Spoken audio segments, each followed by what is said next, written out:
Hi guys, it's Hani from Hani here, and today I'm going to share with you how to make this beautiful fall inspired meringue wreath cake.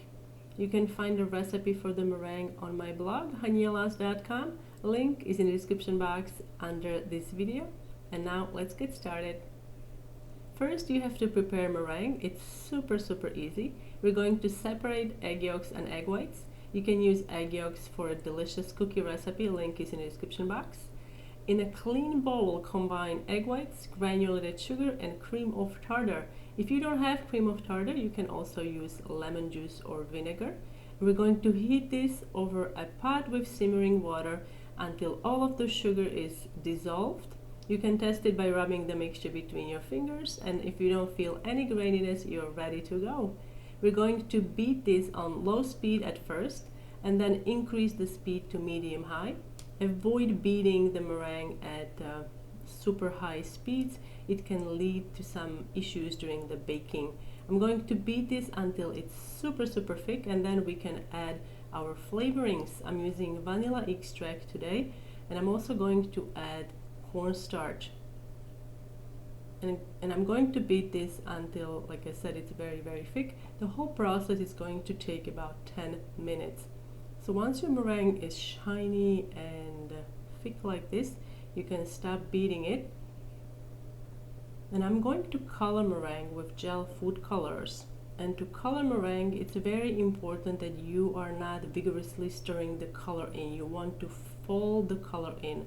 You want to use a gentle method, so you're not going to deflate the meringue too much.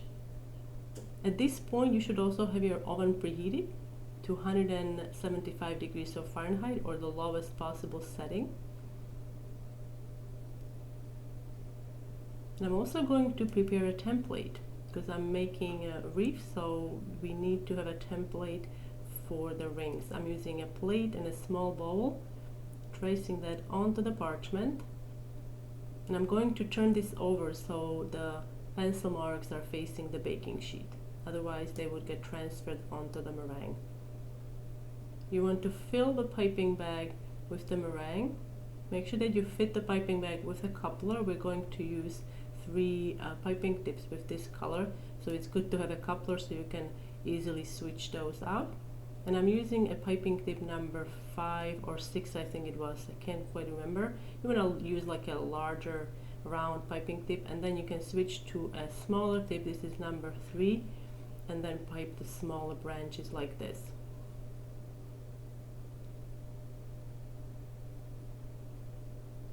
Alright, so now we're going to color more meringue. I'm going to color meringue with orange, yellow, green, and red gel colors.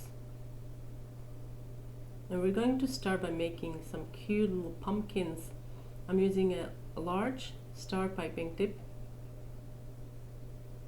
And you can pipe these in various sizes. You can make these flat or really bulky. And then to make the stems, I just use the pretzel sticks. You want to break these up and insert them into the meringue. And we're going to finish pumpkins with some green leaves. And to pipe the leaves, I'm using, this is a standard leaf piping tip 352. I think this is available pretty much anywhere. Like I said, it's super standard.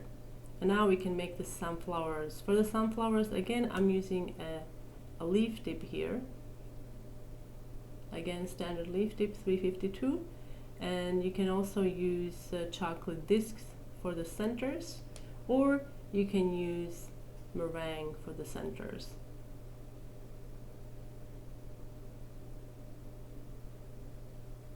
These separately, pumpkins and sunflowers, make also for lovely meringue cookies. If you're not making a wreath, you can just make the cookies and have the cookies. And now with a smaller star tip, you can pipe the centers. I'm also making some leaves. And for the leaves, I'm using, this is a petal tip number 104, and I'm piping onto the flower nail. I'm going back and forth, and when I reach the top, I turn the piping or the flower nail, and I come together at the bottom. Now this flour, I'm not sure what's it called. If you guys know what it's called, you can put the link in the description box.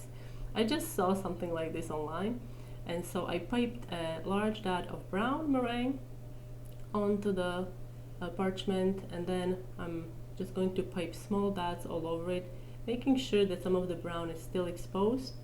You want to make several of these because these are quite small, but they make for really nice filler cookie. You want to bake your meringues at 175 degrees of Fahrenheit for about 3-4 hours, and then leave the meringue in the oven until the oven cools completely, and then you can store these. I would actually recommend that you store these immediately in an airtight container. I usually like to store these with a small bowl of rice,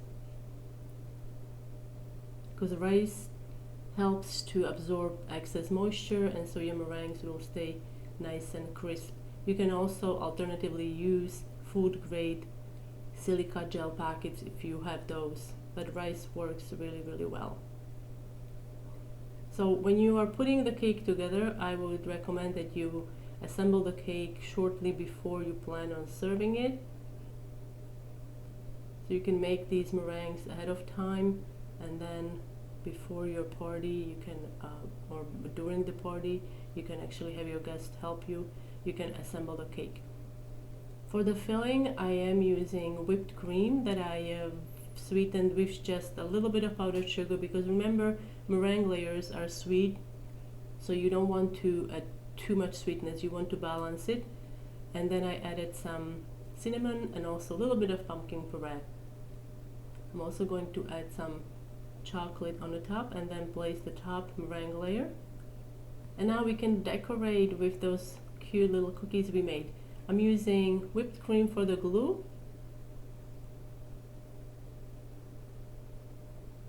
and I decided to arrange my flowers just on the side and leave the other side kind of empty. And that's how you can make this beautiful meringue cake. Let's have a slice. I'm using serrated knife. And again, you can find the recipe for the meringue on my blog, hanielas.com. Link is in the description box under the video. Also, don't forget to subscribe to Hanielas newsletter, where you will get all the updates about new recipes and tutorials.